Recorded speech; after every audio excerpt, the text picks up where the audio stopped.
morning, YouTube. I hope you had a wonderful week with your students. I'm in early to start setting up my phenomenaling experience for my students. We're going to be talking about light today, but this video isn't about light. It's actually all about how I'm transitioning from moving the conversation to being about the grade, the numerical score, to really just talking about the learning. And it has been a struggle, but I finally feel like I have a better handle on it. And so it is my hope today I'll share some strategies. If you two are struggling with students that just care about the number, we can talk about ways that will help you kind of transition and some practices that you can use in your classroom to focus more on the learning. I just finished with my first class of the day, so that went pretty well. Light is a difficult thing for students, and so that's something that I often will provide some manipulatives of some kind for the students to use. I really like them to practice them constructing explanatory models. So this year it's been a little bit of a struggle, but we'll get there. I want to believe that each time we do a model, it'll get better and better. Now what I really want to talk about, because again, this is just such a hot issue and it's something that I think we're all struggling with, and that's how can we change the conversation? How can we change the focus from being on the grade to focusing on the learning? So there are a total of 4 strategies that I do almost on a weekly basis to really focus more on student learning, student growth, reflection. These are things that work well for my students, and I'm hoping that you'll be able to take something back with you to your classroom, even if it's just one thing. So like I said, I'm going to introduce 4 strategies. So here we go. Strategy number 1. More feedback, less grades. For example, we have an online grading system called Genesis, but it's very similar to PowerSchool. And so with Genesis, I import all the grades from everything that we're doing, whether it be an exit ticket, whether it be a quiz, whether it be a test, whether it be a lab, whether it be a homework assignment. Every single grade ends up in my gradebook. So when students say to me, is it graded? Everything's graded, right? That's the answer.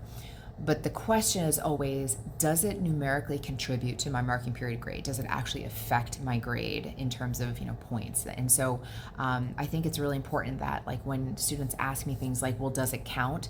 The answer is everything counts, because if it didn't count, then why would we do it? But I'm shifting away from the point that I want to get to. And the point that I want to get to with you all is understanding that there's a difference between formative assessments and summative assessments.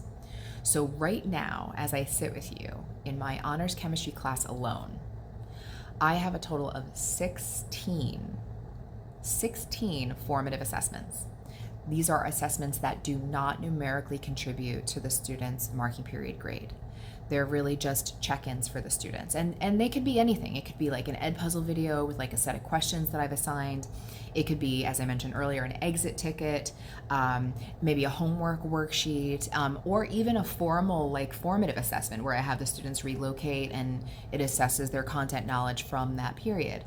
But these are all informative. They're supposed to be informative assessments that let them know whether or not they know the information and if they need to kind of work a little bit more on the content. Now, the summative assessments, I do have another one, but right now there is only one summative assessment. I know it's crazy. They did take another one this week. So I technically have two summatives since the beginning of school, but I haven't put the other one in. So that's why it's not in yet. But just to give you an idea, when I say more feedback, I really mean more feedback. And that could be, like I said, just a homework assignment, an ed puzzle. It could be just a comment on an exit ticket. But the idea is to let the students know what they don't know. And so if you aren't trying formative assessments, you should definitely consider it, because that helps to inform your instruction.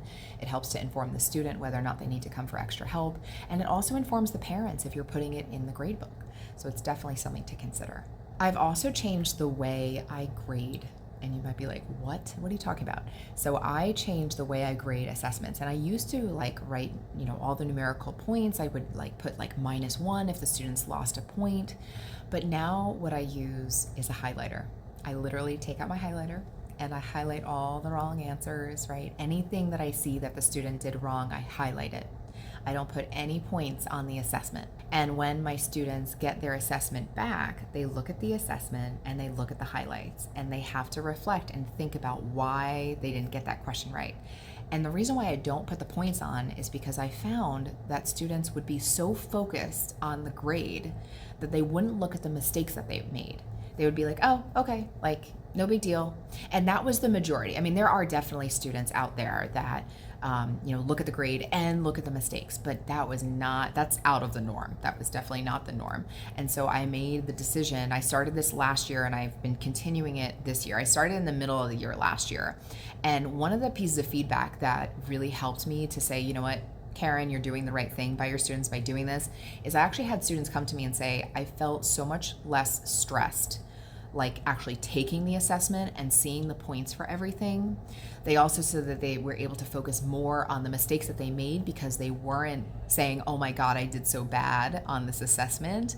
They were able to think a little bit more clearly and look at, how they did. Doing the highlighting and not putting points on there when you hand it back really encourages students to look back at what they did wrong. And then obviously when they hand it in, that's when, I'll actually formally grade it with my pen and I'll, put the points on it and stuff. And sometimes students will come back to me and they'll say, can I count up the points? Can I look at the points? I'm like, yeah, that's fine.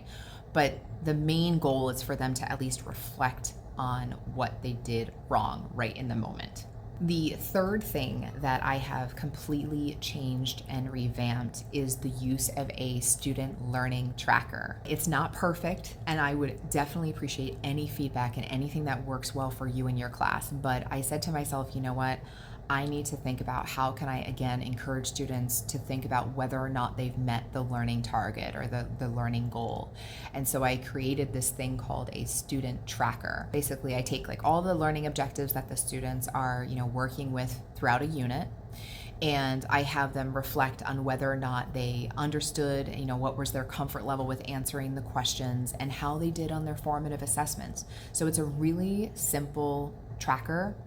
The one problem I will say that I am running into is that the students aren't using it as much as I want them to. So I would say, one of the things that if you're thinking about kind of incorporating some sort of reflection into your instruction, you definitely want to set aside, like, even if it's just like a minute or two for students to select where they are on that objective for that learning. I think that would be a really great way just to hold the students accountable. So that's something that I'm actually going to be starting with this next chapter. In AP Chem, we're starting gases. So I wanted to take, just like 1 or 2 minutes, and like that'll be just like our routine daily. Before they leave, they have to select where they are on that learning tracker, and hopefully that will help them to reflect and think about like where they need some help or if they're good with a concept. But I absolutely love this. I love that it's kind of one-stop shopping. The students know exactly what they need to know, and this is especially important for the AP exam in May. And then this is also something that I incorporate in honors as well. The fourth way that I've been trying to, again, move away from that discussion of grades and points is by using something that I call an assessment reflection. And I do 2 things during an assessment reflection. So obviously this occurs after an assessment, after I grade it according to what I talked about earlier with the highlighting and no points on the assessment. And what I do is I take pictures of student assessments. I look for like patterns in mistakes that students are making. And I will take those student responses and put them on the overhead. And I always say to students, like, this is a judgment-free zone. Like, there's going to be absolutely no negative comments. We're a learning community. We're all learning together. So I take these responses, create a slideshow, put it on the overhead projector, and we talk about the mistakes that they're making. We talk about like what they could do to improve. And I feel like this serves 2 purposes. Number one, especially for those really tough classes, like AP Chem is like really tough. I think it helps students to take comfort in knowing that there's other students that are in the same boat and making the same mistakes that they are. But then they also see the students that are doing it right. And they're saying to themselves, okay, like if they're in my class and they're doing this, I can do it too.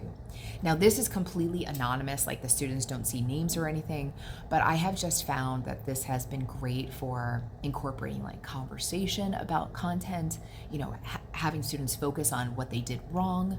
I mean, it's just been a really great experience. So that's the first thing that I do with an assessment reflection. The second thing that I've done is I incorporate the use of a Google form. So I first have them select whether or not they're satisfied with their performance on the assessment. And then depending on which answer they choose, you would see that they would have different question sets. So for students that maybe struggled on the assessment and they're not satisfied with their assessment score, I ask them, like, what did you struggle with? And then I ask them reflection questions, like, how did you study, right? What would you do in the future? What would you do differently? So these questions help to guide them to think about, like, what could I do to improve? And then on the other opposite side of the coin, the students that are satisfied, I do ask them, were there any topics that you struggled with? Because you could still do well, but maybe you are still struggling with something, and that's good for me to know.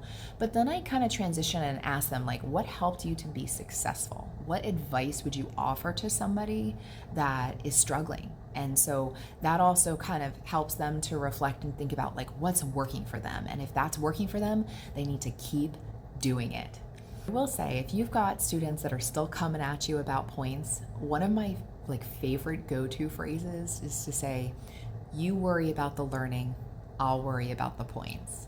Because I have had students, like, once it's hard, if they're not used to it, they'll really keep asking, like, how are you going to grade this? How are you going to grade this? How are you going to grade this? And so my favorite go-to phrase, which I encourage you to try it, is, you just focus on the learning, I'll focus on the grades. And so that, I think, kind of puts the end to the conversation, and the students realize, like, if they learn it, the grades will come. So with that said, I hope this video was helpful in describing some strategies that you could possibly use with your students, especially if your students are incredibly grade focused. I hope that you'll be able to take one little strategy back to your classroom, and if you do, please leave a comment down below, because I love hearing from you. If you'd prefer not to leave a comment, you can always send me an email. My email is down below. Either way, I hope you have a wonderful rest of your weekend, and I look forward to talking with you all next week.